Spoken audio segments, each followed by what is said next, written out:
На 15.4.2021 година оштетените физички и правни лица, депоненти на Евростандард банка, ја известуваат јавноста дека повторно сме овде пред Уставниот суд со надеж дека конечно ќе преовлада некоја правда која сите во држава очекуваме со нетрпение. А со тој ќе докажеме дека сме правна држава како што се представуваме во Европа и во светот. Имено, денес повторно на дневен ред пред Уставниот суд е одлуката по наша иницијатива за оценка на уставноста на членот 163 став 3 од Законот за банки.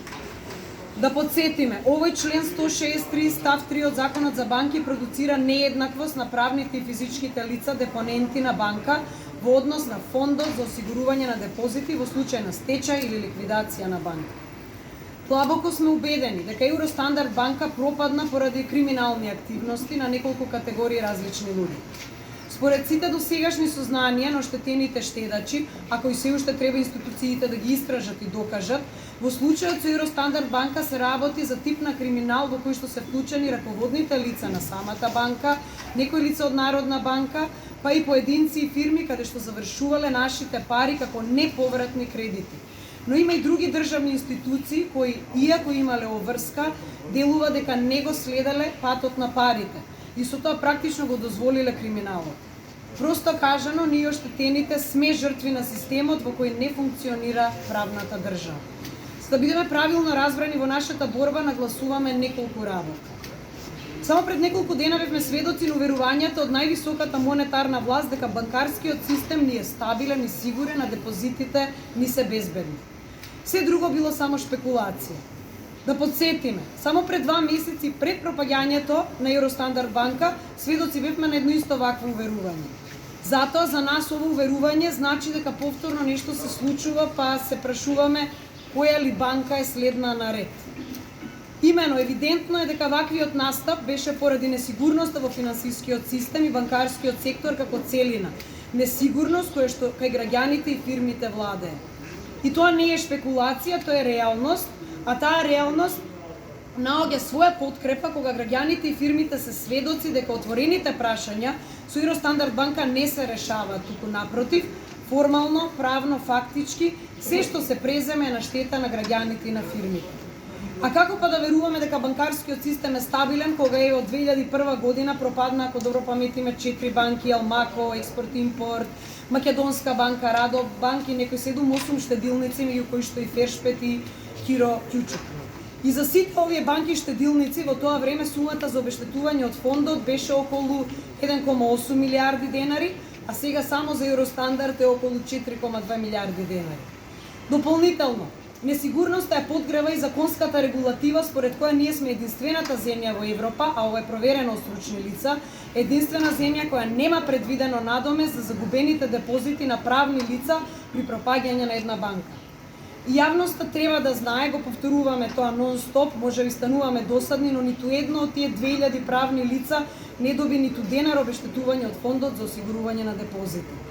Многу од нив се на рап на обстојување, некои веќе може банкротирани, а вработените се на улица, односно по дома.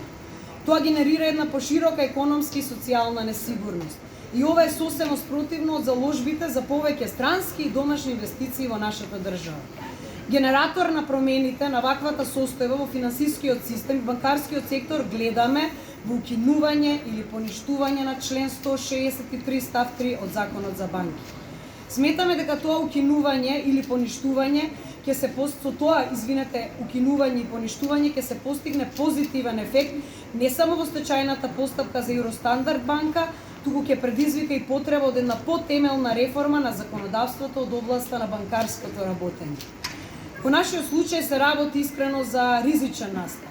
Евростандард банка сега е во стечај, во стечајната постапка нема доволно средства за надомест на нашите пари. Во апсолутна смисла е загрозена нашата собственост врз тие средства. Причината за ваквата состојба во стечајот е монополската позиција на фондот за осигурување на депозити. Но тоа денес отвори многу други прашања од пошироко значење.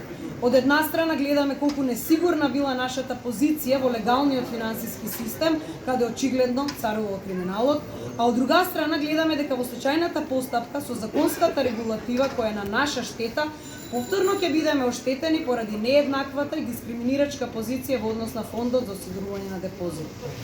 Длабоко сме убедени дека се работи за една неодржлива состојба, спротивна на уставот и гарантираната еднаквост преку забрана на монополската положба по било кој основ.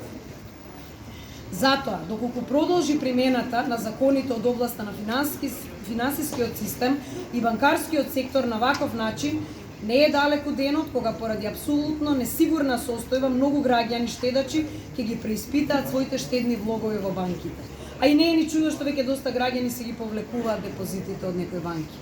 Со укинување на членот 163 став 3 од Законот за банки ќе се надмине сегашната состојба според која сите во однос на фондот за осигурување на депозити се во подредена положба, додека правните лица не само што не се еднакви, туку трпат и дополнителна дискриминација.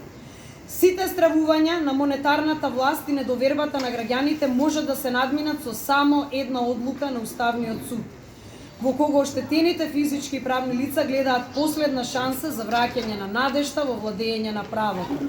Имено, само Уставниот суд може да го укине законскиот текст кој возможува и креира правна несигурност што води до неизвестност и илјадници семејства. На потек сте вие, уставни суди. Со почит, Сдружение на штетени физички и правни лица од Евростандард банка, правда за штедата.